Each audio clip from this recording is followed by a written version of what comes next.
ঠিক আছে।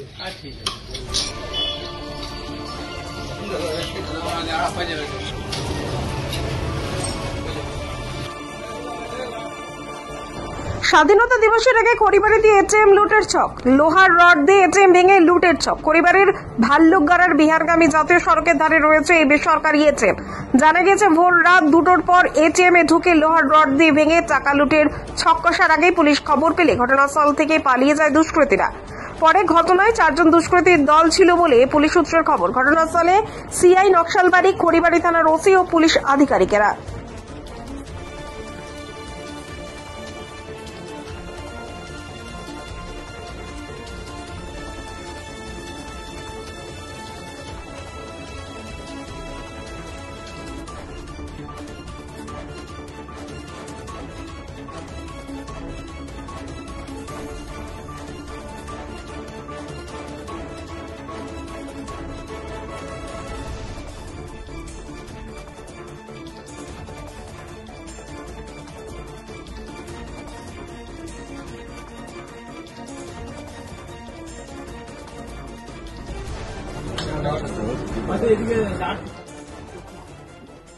আমরা কালকে লোডিং করে গেছি, তো লোডিং করার পরে তো রাত্রেবেলা 2টোর নাগাদ শুনলাম আর কি এখানে এসে, তো 2টোর নাগাদ বলে এটা ভাঙচুর করেছে আর কি। তো এটিএম থেকে কিছু নিতে পারিনি, তো এমনি ভিতরে সব কিছু সিসিটিভি ফুটেজ যা যা আছে সব কিছু ভেঙে দিয়েছে। সকালবেলা 6টার নাগাদ আমার কাছে ফোন আসলো থানার থেকে, বললো। তো আমি এসে দেখি খোলার পর দেখলাম যে হল্ট খুলতে পারিনি, কিন্তু যাবতীয় মানে এমনি সব কিছু ভেঙে দিয়েছে। এই হলো ব্যাপার। এটা তো লোড করার প্ল্যান ছিল সম্পূর্ণ। কত টাকা রয়েছে? 4.5 লাখের মতো। বলছি এইভাবে মানে কোনো সুরক্ষিত গার্ড কোনো কিছু ছিল না? আমাদের এই মানে ফ্র্যাঞ্চাইজ এটিএম তো এটার মধ্যে কোনো গার্ড এখন থাকে না। কতটা অসুরক্ষিত লাগছে এখন? মানে মেন হলো পুলিশ টহল যায়, এটা ঠিক মতো যদি চালিয়ে যায় তবে না আমাদের সুরক্ষিত থাকবে। টাকা তো লুট হয়নি?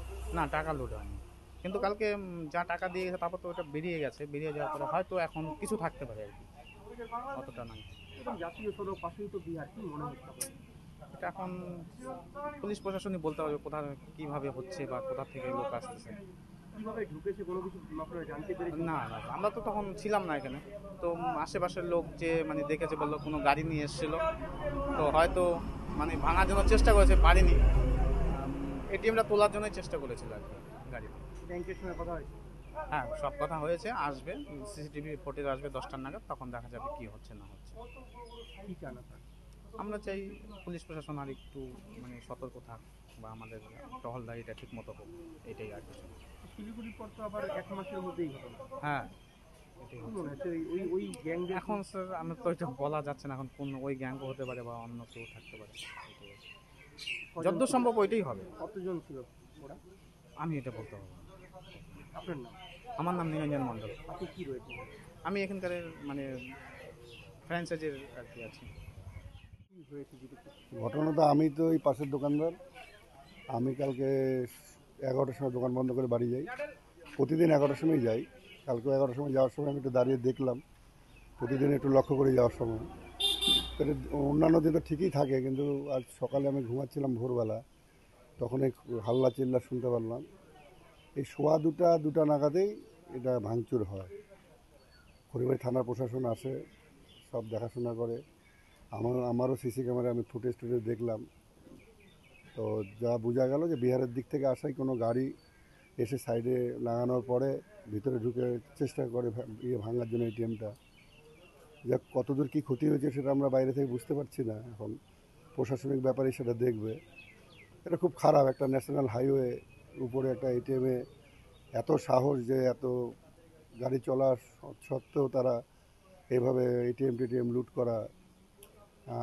আমাদের সমাজের অবস্থা কী হবে ভবিষ্যতে বলা মুশকিল।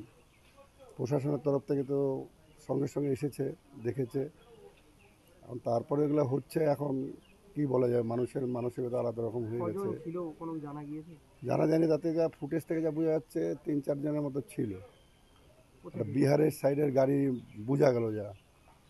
এবং হাল্লা চিল্লা আশপাশে আমাদের একটা চা দোকান আছে, সবসময় খোলা থাকে সারা রাত্রি।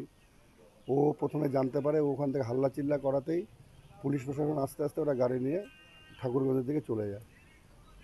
এইটুকুই আমি জানতে পারলাম। কি মনে হয় সিসিটিভি ভেঙে এইসব কাজ করার চেষ্টা করতে হবে? হ্যাঁ, সিসিটিভি তো ভাঙবেই, ওরা তো পারদর্শী না এইসব ব্যাপারে। এরা তো কী করতে হবে না করতে হবে এদের তো একটা আইডিয়া আছেই। এই যে ধরুন একবারে জাতীয় সড়কের পাশে কোনো গার্ড নেই, কোনো কিছু নেই, এইভাবে এটিএম, এটা তো আগামী দিনেও বিপজ্জনক হতে পারে। হ্যাঁ, এখানে একটু সেটা যার এটিএম তাকে একটু লক্ষ্য রাখা উচিত, আর রাত্রেবেলা বিশেষ করে। আর আমার মতে, আমার ব্যক্তিগত মতে 10টার পরে এটা বন্ধ করে দেওয়াই ঠিক। সব দোকানদার আমরা থাকি 11টা অবধি, 10টায় বন্ধ করে দিল, সকাল 6টায় খুলে দিল, তাতে সব দিকেই সেফ থাকে। গার্ডের তো ব্যবস্থা নেই। হ্যাঁ, কোনো ঘাটটার ব্যবস্থা নেই। রাত্রি 10টায় বন্ধ হলেই ভালো, সকাল 6টায় খুলে গেল, তাতে কোনো অসুবিধাও হবে না। পাবলিকের যার দরকার তার দিনের মধ্যে কাজ হয়ে যাবে। তাহলে মানে টাকা কোনো লুট হয়নি? যেটুকু শুনতে পেলাম টাকা লুট হয়নি, ভিতরের ব্যাপারটা তো আমি বলতে পারবো না। ভাঙার ছক ছিল। হ্যাঁ, ভাঙার ছক ছিল, টাকা নেওয়ার ছক ছিল, পারেনি। আপনার নাম? বিমল চন্দ্র বর্মন, পাশের মুদি দোকান। এটা কোন দোকান, এটা কোন জায়গা? এটা ভালুকগ্রাম মোড়।